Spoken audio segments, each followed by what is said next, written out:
For a number of years after Section 1706 was adopted, representatives of the large firms that thought they would benefit from it would actually work with IRS agents to finger their small perceived competitors for tax audits and penalties, often even if the contract worker had filed and paid his taxes, or even if he was duly incorporated.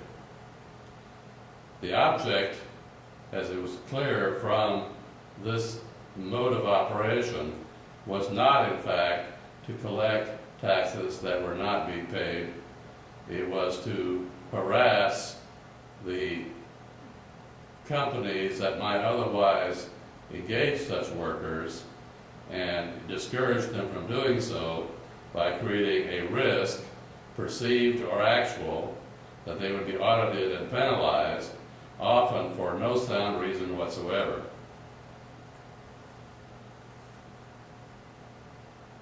The computer consulting business is a professional practice, similar to law, medicine, or accounting, in that most work consists of short-term projects, from 6 months down to 6 minutes.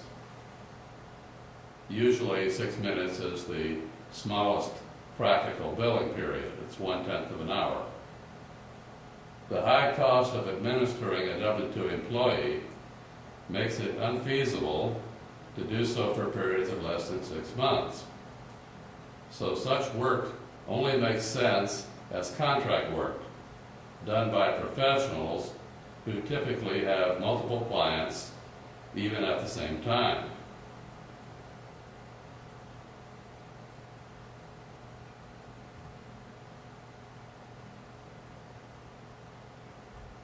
The adoption of Section 1706 in 1986 had an almost immediate impact. Within a few years, most smaller computer consulting firms went out of business. Most solo practitioners found they had to give the contract to a broker or an agency even if they found the work themselves, and work as a W-2 employee with the agency paying them as little as half of what it billed the client.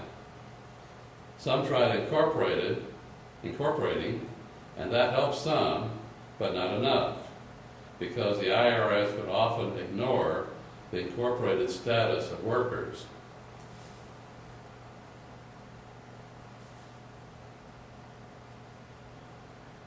An informal survey of computer consultants during the 1990s found the cost of earnings averaged more than $100,000 per year each, or more than $2 million for a 20-year career. It is estimated that about 300,000 such workers were affected, for a total perhaps greater than $30 billion per year, or a loss of perhaps $10 billion per year in tax receipts.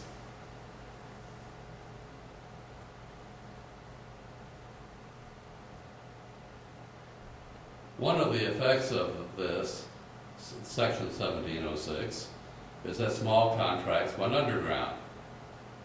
Increasingly, clients desperate to get work done would conceal their expenditures for such work, or pay in cash or not report it or take a deduction, and ask the contractors not to report the earnings, which could be traced back to the client. The result was to drive much computer consulting underground, and consultants who had been more tax compliant than almost any other profession joined the ranks of occupations like home and landscaping or sex services. It can be estimated this caused a loss in tax receipts of more than $20 billion per year.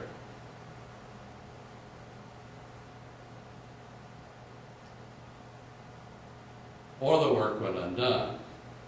It is difficult to estimate the damage done to clients by not allowing them to do critical computer work.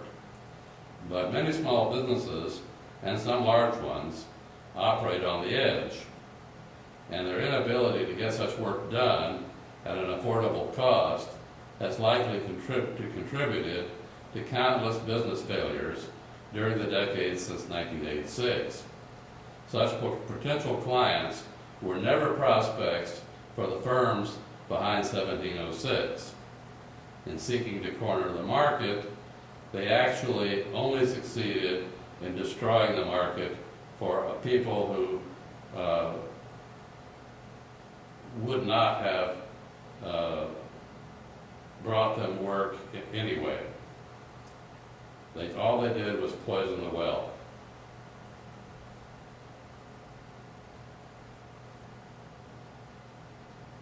It also contributed to the dot-com collapse. What precipitated the bursting of the dot-com bubble was mainly the suspension of further funding by venture capitalists before completion of their original business plans could have made them profitable. And a leading cause of their inability to achieve profitability was their inability to engage contract computer workers due to Section 1706. Informal surveys of many of the firms support this explanation.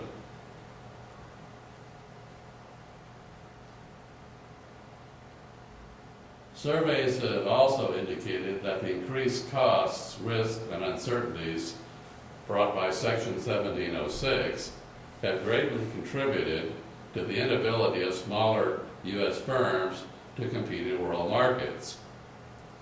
Union contracts and health insurance may have done that for large enterprises, but it's easy to overlook that most international trade involves smaller firms who are more affected by regulatory and tax factors. We can estimate the impact on our balance of payments deficit to be as high as $10 billion a year from this cause alone.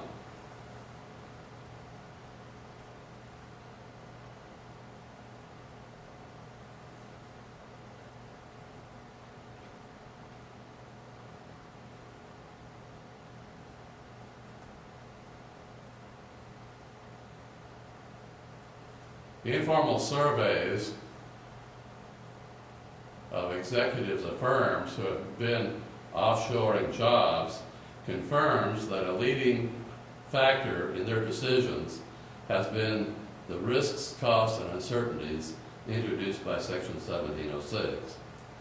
It's difficult to disaggregate all the factors, but the fact they mention it so often without being prompted suggests it is a major factor, perhaps at more than 10% of the jobs lost to other countries, which some estimate to run as much as 400,000 jobs a year. 20% of that would be 40,000 multiplied by average earnings of 60,000 per year, or 2.4 billion lost to the economy, and about 240 million to tax receipts.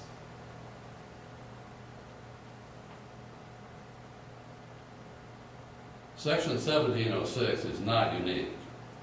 Most regulations and taxes, whatever the reasons given for them by public consumption, are mainly designed to suppress small competitors of larger enterprises, and therefore to achieve an advantage for them they could not have obtained in a free market.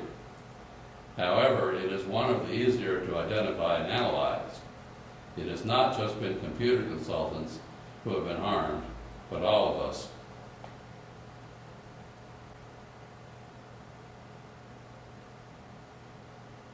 Now, there are several approaches have been attempted over the decades and centuries to counter undue influence of special interest groups.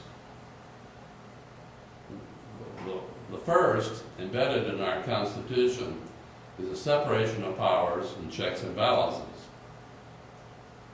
The founders attempted to reduce the problem of undue influence of special interests by separating power, dividing it, and